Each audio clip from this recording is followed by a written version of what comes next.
자, 삼성이 피도 눈물도 없다는 이 독수리 엘리엇과의 싸움에서 승리했습니다. 그 결과가 오늘 나왔는데 어떤 이야기, 그 뒷이야기까지 저희가 자세히 취재한 이야기 지금부터 황승택 기자와 함께 자세히 알아보겠습니다.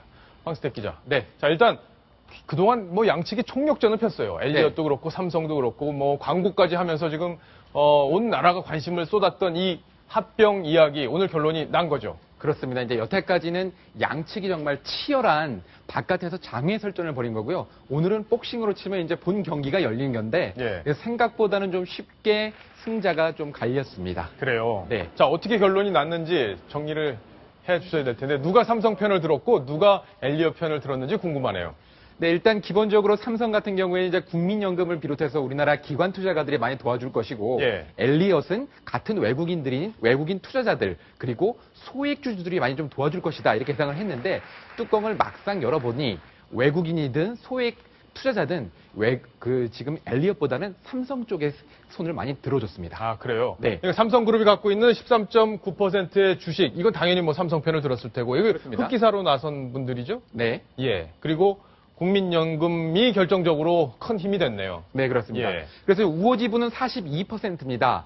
오늘 정확히 보면 지금 이제 이 주총 안건이 통과를 하기 위해서는 지금 66.7%의 이상의 어떤 찬성률이 있어야 되는데 수치로만 따져놓고 보면은 한 2.8% 조금 신승입니다. 69.5%의 지지율을 얻었는데 하지만 중요한 것은 외국인 주주와 소액 주주들이 많이 좀 이탈할 것으로 예상이 됐었는데 결국에는 삼성 측의 손을 들어주면서 이번 주총에서 두 회사의 합병안이 통과됐다. 이 부분이 좀 의미가 큽니다. 그래요? 네. 자, 결국에는 그럼 삼성이 총력전을 폈던 게 주요했고, 뭐 여론에서도 적극적으로 나섰던 것이 이런 소액주주들도 결국에는 합병을 지지하는 결과로 이어졌다. 이렇게 평가할 수 있는 겁니까? 네, 그렇습니다. 지금 엘리엇 같은 경우에는 지금 같이 여론전을 펼쳤었고, 특히 일부 소액주주들이 이번에 좀 불공정하다. 그렇기 때문에 많은 반대 의사를 표하기도 했거든요.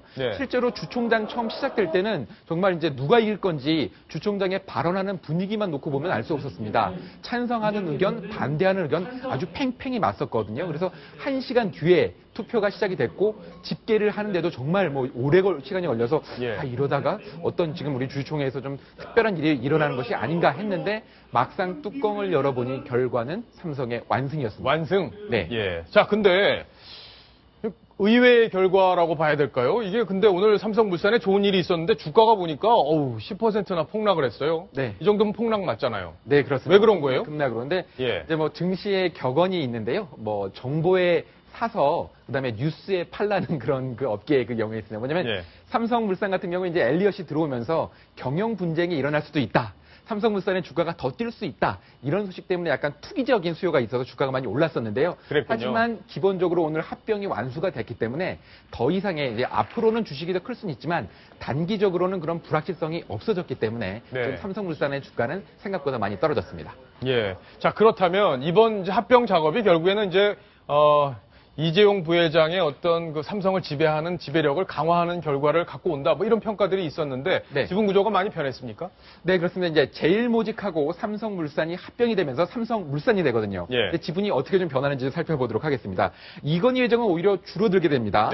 지금 그렇지만 중요한 건 뭐냐면 이재용 부회장이 지금 삼성그룹의 핵심이라고 할 수 있는 삼성전자를 소유하는데 지배하는데 큰 디딤돌이 생겼다는 겁니다. 그전까지는 삼성의 지배 구조가 상당히 복잡했거든요. 이렇게 지금 순환 출자 구조로 돼 있었잖아요. 근데 이제 이런 식으로 단선화됐군요. 그렇습니다. 이때까지 순환 출자를 했던 부분이 이렇게 수직화됐다고 저희는 표현을 하는데요. 이재용 부회장이 16.5%의 제일모직과 삼성물산을 가지게 되면 삼성생명의 지배력도 커지고요. 그다음에 삼성전자를 7.2%를 가지고 있는 삼성생명의 지배력도 커지기 때문에 결국에는 이재용 부회장이 삼성전자를 실질적으로 지배할 수 있게 되는 효과가 이번 합병을 통해서 생기는 겁니다. 자, 그렇군요. 그럼 이재용 이제 시대가 확실하게 열렸다 이렇게 봐도 될까요? 어떻습니까? 네, 뭐 그렇게 봐도 문제가 없을 것 같습니다. 기본적으로 이제 삼성이 앞으로 몇 가지 정도 지배 구조를 더 정리를 해야 되긴 하지만 이번 합병이 만약에 부결이 됐다고 한다면 삼성그룹의 지배 구조 상당히 먹구름도 끼고 혼란이 많았을 테지만 일단 기본적인 이 합병이 마무리가 됐기 때문에 삼성그룹의 지배 구조 개편도 속도를 낼 것 같습니다. 네. 자, 그러면 이 엘리엇이 그동안 삼성이 합병 작업에 계속 딴죽을 걸었는데 이 엘리엇을 대표했던 한국 변호사 있습니다. 오늘 뭐라고 얘기했을까요? 직접 들어보시겠습니다. 교수님, 그 향후 소송도 저희가 생각을 해도 될까요? 기자들이요? 글쎄 잘 모르겠네요. 고생 가능성에 대한 조금만 설명해 주시면 안 될까요?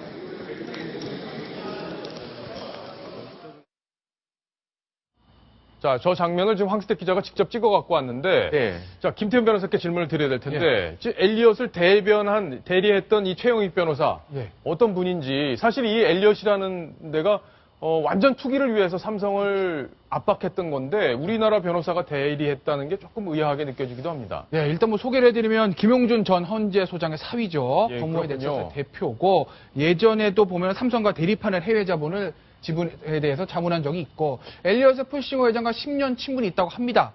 자, 그런데 여기서 최영익 변호사의 그 넥서스가 엘리엇을 대리한 것을 어떻게 볼 것인가?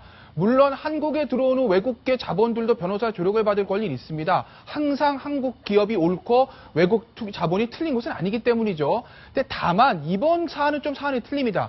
이 엘리엇이라는 데가 어떤 곳인지는 저 최영욱 변호사 너무나 잘 알고 있을 것입니다. 엘리엇이라는 곳은요, 콩고의 채권 헐값으로 샀다가 콩고 아이들에게 가는 기아 구호자금까지 빼먹은 회사가 바로 이 엘리엇입니다. 그런데 엘리엇이 우리나라 삼성물산 공격하면서 무슨 얘기했습니까? 소액주주들의 어떤 가치를 위해서 한다라고 했지만 결과적으로는 본인들의 어떤 단기 투기 차익을 위해서 하는 거라는 것은 누구나 다 알고 있습니다. 그럼에도 불구하고 엘리엇의 이런 투기성 행동에 최영익 변호사가 도움을 줬다. 자, 변호사법에는요, 사회 정의를 지켜야 되는 것이 변호사를 하고 있습니다. 과연 이게 사회 정의에 맞는 일인지는 한번 생각해 볼 문제라고 봅니다. 예. 일단 지금 엘리엇 측이 상당히 좀 당황하는 모습이었습니다. 왜냐하면 이제 주총이 시작되기 전까지만 해도 지금 입장할 때 기자들 뭐 주주들의 현명한 판단을 기다린다 그러면서 약간 자신 있는 모습인데요. 제가 이제 저 영상을 찍었을 때 주총이 끝나자마자 제가 막 주총장에 뛰어들어가서 봤을 때 보니까 어떻게 이런 결과가 나왔지? 그러면서 좀 상당히 의아해하고 좀 당혹스러워하는 모습이 느껴졌습니다. 네, 그랬군요. 자, 뭐 시청자분들의 관심이 가장 많이 쏠렸던 오늘 이슈 중에 하나가 아닌가. 그래서 저희 오늘 뉴스탑10에서 1위로 선정을 한 그런 뉴스인데, 자, 시청자들 질문 지금 막 쏟아지고 있다고 하는데, 시청자 질문 지금 이제 들어왔다고 연락이 왔습니다. 시청자 질문 하나 보고 대화를 이어가겠습니다. 자, 엘리엇은 시세 차익도 못 내나요? 이거 내려고 들어온 건데요. 명분은 핑계고 실제는 시세 차익이 목적일 텐데 못 내는 겁니까? 황스택 기자. 일단 정확히 못 냈다고 하기는 그렇습니다. 왜냐하면 엘리엇이 기존에 한 4% 정도 가지고 있다가 나중에 지금 한 2몇 %를 추가로 한 거거든요. 그래서 지금 나중에 추가로 주식을 산 것에 대해서는 차익은 좀 못 얻었겠지만 그 전에 샀을 때는 있을 거기 때문에 일단 차익을 완전히 못 얻지는 않지만 어쨌든 계획했던 빨리 먹고 빠지기에는 실패한 건 분명합니다. 그러니까 저도 아까 좀 찾아봤는데 평균 매입 단가, 주식을 이제 그동안 7% 가까이 매입을 했기 때문에 7% 이상이죠. 매입을 하면서 돈을 이제 수천억을 썼는데 아마 금융 비용은 안 나올 것 같다. 이런 얘기들이 좀 나오고 있다고 합니다. 그러니까 결국엔 실패한 거죠, 작전이. 자, 결국에는 엘리엇의 패배로 끝난 제일모직과 삼성물산의 합병 이야기 여기까지 정리하겠습니다. 자, 다음 주제로 넘어갑니다. 다음 주제 바로 이겁니다.